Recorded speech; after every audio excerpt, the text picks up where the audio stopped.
Então tem muita notícia do James Webb, uma delas que chamou muito a atenção e muita gente pediu para eu falar, mas você não fala tudo do James Webb não, né? Então vamos lá, vou começar com essa aqui para vocês. O que acontece? O telescópio espacial James Webb descobriu, né, naquelas lá, uma galáxia impossível, né, que a gente chama. Descobriu uma galáxia impossível no universo, que é isso aí. Tem alguns conceitos aqui que a gente precisa, né? Eu vou até falar mais ou menos o que eu falei no meu vídeo lá no Space Today, que tem alguns conceitos que a gente precisa entender antes, tá? 2 deles principais. Qual é o primeiro? O primeiro é como ocorre a formação de uma galáxia. Então, de acordo com o modelo que a gente tem de universo, uma galáxia se forma no que a gente chama de halo de matéria escura. O que é esse halo de matéria escura? Esse halo de matéria escura é como se fosse um poço gravitacional no universo. E esse poço gravitacional acontece a acumulação de gás. O gás vai acumulando, vai acumulando, vai acumulando. Chega um momento que a grande quantidade de gás acumulado ali vira, então, uma galáxia. Tá? Então isso é o que acontece. Halo de matéria escura é o local onde as galáxias se formam. Beleza? Segundo conceito importante, galáxia quiescente. Caramba, cara, o que é uma galáxia quiescente? Galáxias quiescentes são galáxias que não têm mais a formação de estrelas. São galáxias que formaram estrelas, as estrelas agora estão velhas, e aí por algum processo, são vários processos, o gás da galáxia esquentou, e esse gás quente não forma mais estrela. Em inglês existe uma palavrinha chamada quenched. É quando você lê que a formação de estrelas foi quenched, quer dizer que a formação de estrela naquela galáxia parou. Por quê? Vamos lá.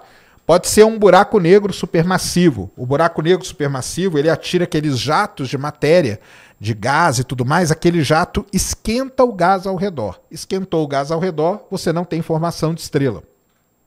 Pode ser colisão de galáxias. 2 galáxias colidiram, isso esquenta o gás da galáxia para a formação de estrelas também. Então tem várias coisas que podem parar, fazer o quenched da formação de estrelas. Isso torna uma galáxia, faz com que essa galáxia vire uma galáxia quiescente. Beleza? Então vamos lá. Para você ter a formação de uma galáxia num halo de matéria escura, você precisa, teoricamente, de muito tempo para esse gás ir se acumulando ali e daí virar a galáxia. Beleza? E segundo, para que uma galáxia pare de formar estrelas, você também precisa de muito tempo para que essa galáxia pare de formar estrela. Show de bola até aí? Tudo entendido? Então, o que o James Webb descobriu? O James Webb descobriu uma galáxia, que é essa que está na imagem aí, ó, abaixa aí um pouquinho, Cris, que é essa que está apontada pela seta aí. Essa galáxia aí, ela tem um nome, tá? O nome dela é ZF UDS 7329. E o que essa galáxia aí que vocês estão vendo, ela tem de especial? Primeiro porque ela é bem avermelhada. Ser bem avermelhada já coloca ela lá no início do universo. Mas o início quanto? Então essa galáxia aí, ela existia quando o universo tinha entre 1 e 2 bilhões de anos, ou seja, 1 e 2 bilhões de anos após o Big Bang.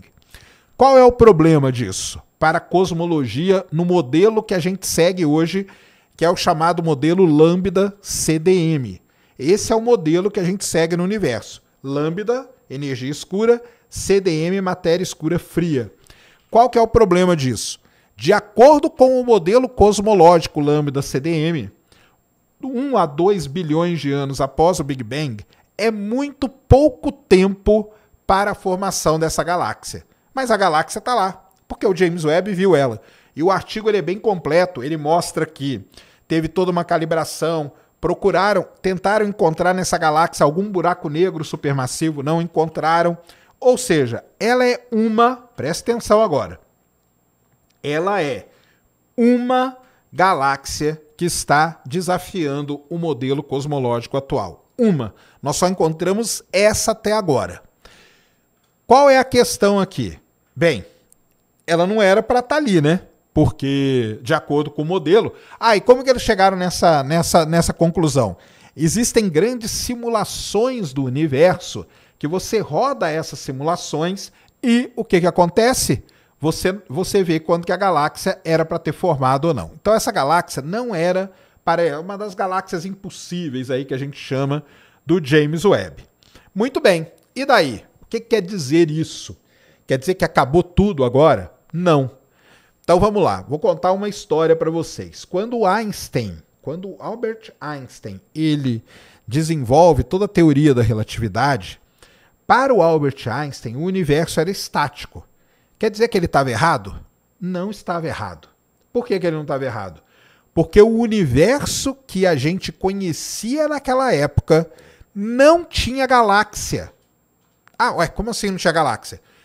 Lógico que existiam as galáxias, mas para nós aquilo ali não era galáxia, porque a gente não tinha tecnologia para descobrir galáxias no universo. Descoberta de galáxia foi algo que foi acontecer ali na década de 20. Primeiro com a Henrietta Beavitt, que descobriu as primeiras estrelas cefeidas, e depois com o Edwin Hubble, que mediu a distância até elas. E aí ele notou que aquela distância gigantesca que tinha ali não podia ser algo dentro da nossa galáxia, só podia ser de outra galáxia, e aí que começa o universo a ter galáxias para o nosso conhecimento. Primeiro fato. Segundo fato, não existia matéria escura, energia escura, isso aí foi um conceito muito novo. Esse conceito surgiu para tentar explicar algumas coisas que a gente tinha ali. Terceira coisa, o universo expandir é muito mais recente ainda, expandir de forma acelerada. Então, o que eu quero dizer com isso é o seguinte, e tudo isso nós vamos revisando o modelo.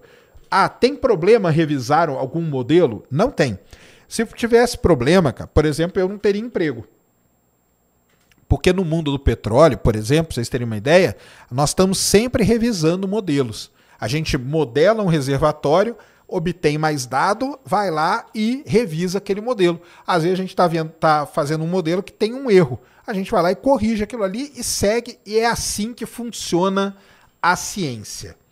Então, quer dizer que está tudo errado esse modelo aí? Pode estar errado, não tem problema nenhum, entendeu? E aí nós vamos ter que agora, com as observações, a gente pode estar vivendo, pessoal, para vocês terem uma ideia, o mesmo período que a gente viveu ali na época do Edwin Hubble. Quando Edwin Hubble descobre as cefeidas em Andrômeda e muda toda a visão nossa que a gente tinha do universo, pode ser que a gente esteja vivendo esse momento aqui também. Pode ser que a gente esteja vivendo esse momento. Porém, tem uma coisa. Nós só descobrimos essa. O que os astrônomos querem fazer é o seguinte. Eles querem descobrir mais dessas galáxias. Porque com uma só vai ser muito difícil você construir um modelo. Então os astrônomos esperam descobrir mais galáxias como essa, aí eles vão ter uma população de galáxias para então eles terem uma ideia do que estava acontecendo. Beleza? Pode ser que o modelo não seja o lambda CDM, pode ser que o modelo seja o lambda HDM, que é a gente usa o modelo da matéria escura fria. Pode ser que exista um modelo da matéria escura quente, ele já existe esse modelo na verdade. Pode ser que a gente tenha que fazer alguma revisão no modelo, o que não tem problema nenhum. Beleza? Entenderam até aí? Aí que vocês vão ver como que é engraçado esse negócio do James Webb, né?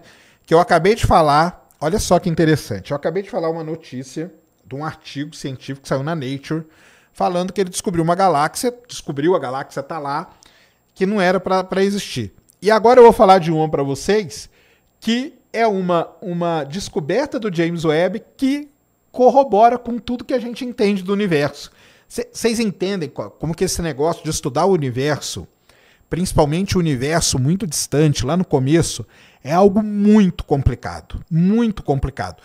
Os astrônomos, os cosmólogos, os astrofísicos, eles estão lidando, pessoal, para vocês entenderem, com o limite de tudo. Eles estão lidando com o limite da ferramenta, com o limite do conhecimento, com o limite da tecnologia, com o limite de erros e de incertezas. Então eles estão lidando ali no limite das coisas. Então não é que é assim, ah não, tá vendo? É tal coisa e pronto, acabou. Ah, agora tá vendo outra coisa? Não é assim que funciona. Tá? A gente gostaria que fosse, mas infelizmente não é. Então é o seguinte, pega, antes desse aí, pega essa figura que eu te mandei aí agora, Cris. Como que é a história do universo da maneira como a gente conhece, né? Ou pelo menos como os modelos dizem, até um dia que surja outro modelo que tenha mais evidências. A história do universo é resumida nessa figura aí. Então o universo começou lá, né, no Big Bang, vamos supor que ele começou no Big Bang, que ele teve um início. O universo passou por um período, que vocês vão ver aí escrito, que é o chamado período das trevas que a gente fala. Ah, quanto tempo durou o período das trevas? Não faço ideia. Aliás, ninguém faz ideia, tá? Ninguém faz ideia. Teve ali, então, a inflação cósmica, as partículas se formaram, teve a era da recombinação, e aí tem toda a era que a gente chama, toda a era aqui das Dark Ages do universo, tá? É um período de trevas. Terminando esse período das trevas, aconteceu um negócio muito importante no universo. O universo começou a reionizar. Reionizar quer dizer que o universo começou a brilhar novamente. O universo começou a se iluminar novamente. E aí, de acordo com os modelos, foram através de pequenas galáxias que o universo começou a se iluminar. Logicamente, né? Imagina, você vinha de um período de trevas, que não tinha luz. De repente, os átomos começaram a se recombinar e tudo mais, a ionizar o universo, que a gente chama, e o universo começou a brilhar de novo. Logicamente que não iam ser galáxias gigantescas. Isso, só para vocês terem uma ideia de escala, aquela galáxia primeira que eu mostrei, a gente estava falando ali na casa de 2 bilhões de anos depois do início do universo. Agora nós já estamos falando de algo ali na casa dos 300, 400 milhões após o Big Bang. Beleza? Só para a gente ter essa base aí. Então, intuitivamente, vocês devem pensar que o universo começou com pequenas galáxias, certo? Essas pequenas galáxias, elas recebem nomes. Elas são as galáxias anãs. E sabe o que o James Webb descobriu? Olha só como que é, né? Acabei de falar um negócio que vai contra e agora uma coisa que vai a favor a todas essas teorias. O James Webb, ele foi apontado para um aglomerado de galáxias muito importante, muito estudado, chamado Abell 2744. Quando o James Webb foi apontado para esse aglomerado 2744, agora pode pôr lá na outra lá, Cris. Um aglomerado de galáxia, ele mostra pra gente um negócio que a gente chama de lente gravitacional. Então clica nessa imagem aí.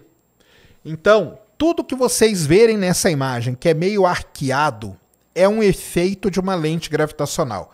O que é uma lente gravitacional? Você tem uma grande quantidade de massa, que é esse aglomerado de galáxias. Isso aqui é um aglomerado Abell 2744. Isso aqui é a imagem do James Webb. E as coisas que estão muito distantes e diretamente atrás desse aglomerado, elas sofrem um efeito igualzinho um efeito de uma lente. Então, quando a luz sai de uma galáxia distante, passa por essa grande concentração de massa e chega até o James Webb, nesse trajeto, ela sofre um desvio. Ela sofre o efeito de lente gravitacional. O que a lente gravitacional faz? Ela amplia e ela cria esses arcos aí, ela multiplica as imagens. Qual que é a melhor... Ah, é porque o copo aqui tá cheio de coisa. Mas qual é a melhor analogia para você fazer isso? Você que está aí na sua casa agora, pegue um copo que tem um vidro grosso, coloque ele na luz assim e dá uma giradinha nele. Você vai ver que a luz vai formar arcos em volta ali do fundo do copo ou do fundo da garrafa. É o mesmo efeito da lente gravitacional, beleza? Por conta da lente gravitacional é que o James Webb descobre todas essas galáxias distantes, tá? Ele não teria nem capacidade tecnológica para chegar nessas galáxias se não fosse o efeito de lente gravitacional. Show até aí? Muito bem. O que o James Webb, então, descobriu usando este aglomerado, o Abell 2744? Ele descobre, através do Abell 2744, galáxias anãs, preste atenção, galera, galáxias anãs, que estão muito distantes, mas muito distante mesmo. Galáxias que estão lá no período, na época que a gente chama época da reionização. São galáxias, olha só, 100 vezes menos brilhantes ou 100 vezes mais tênues do que a nossa própria galáxia. 100 vezes menos brilhante do que a nossa galáxia. Tá? Então, são as galáxias anãs, que a gente chama. São galáxias muito pequenas e galáxias que podem ter o quê? Iniciado o processo de reionização do universo. Assim como nos diz a teoria, assim como nos diz o modelo. Ué, Sérgio, mas você não acabou de falar ali daquela galáxia que está indo contra o modelo? E agora você não está falando de umas que estão a favor do modelo? Então, é assim que funciona a ciência. A ciência funciona desse jeito. Lembra, nós estamos lidando com coisas que estão no limite de tudo que a gente possa imaginar. Você tem incerteza, você tem problema de ruído, você tem problema dos mais diversos, você tem problema dos modelos. Quando você está na região de borda, vamos dizer assim, você está no limite da onde o modelo funciona. O modelo funciona bem numa coisa muito bem definida. Quando você está indo muito, esticando muito esse elástico aí, você está no limite do funcionamento dos modelos. Então, olha só que interessante. Mostrei uma galáxia que não devia existir de acordo com o modelo. Agora eu estou mostrando um outro trabalho feito com o mesmo telescópio que mostra galáxias que sim, deveriam existir de acordo com o modelo. As galáxias anãs que então iluminaram o universo. Foram essas galáxias anãs que foram crescendo, que foram se colidindo, que foram se fundindo e o universo então começa a brilhar. São galáxias que têm estrelas ali que giram na casa das 300 vezes a massa do Sol. 300 vezes a massa do Sol. Tá? Para você ter uma ideia do grau de estrela que tem nessas galáxias. Então, nós estamos falando, de novo, hein, só para ter uma ideia aqui de escala de tempo. Aquela galáxia que não deveria existir, ela está a 2 bilhões de anos após o Big Bang. Essas galáxias anãs aqui, que podem ter iluminado o universo, estão entre 600 e 800 milhões de anos após o Big Bang. Então, são faixas de idade diferente que nós estamos vendo. Tá bom? Então, é isso aí. O James Webb descobriu, finalmente, as galáxias, tá? Anãs. Boa parte, né, o estudo conclui que o quê? Que a maior parte dos fótons que reionizaram o universo vieram de galáxias anãs. Ah, e você que tá assistindo esse vídeo aqui no Talk Flow, dá pra você virar membro, cara, do Flow agora. É um botãozinho do lado do botão de se inscrever. A gente faz um programa semanal só pros membros. Olha! Então fique esperto aí. Se quiser virar membro, tá bem aqui do lado, é mó merreca, custa menos de R$8, irmão.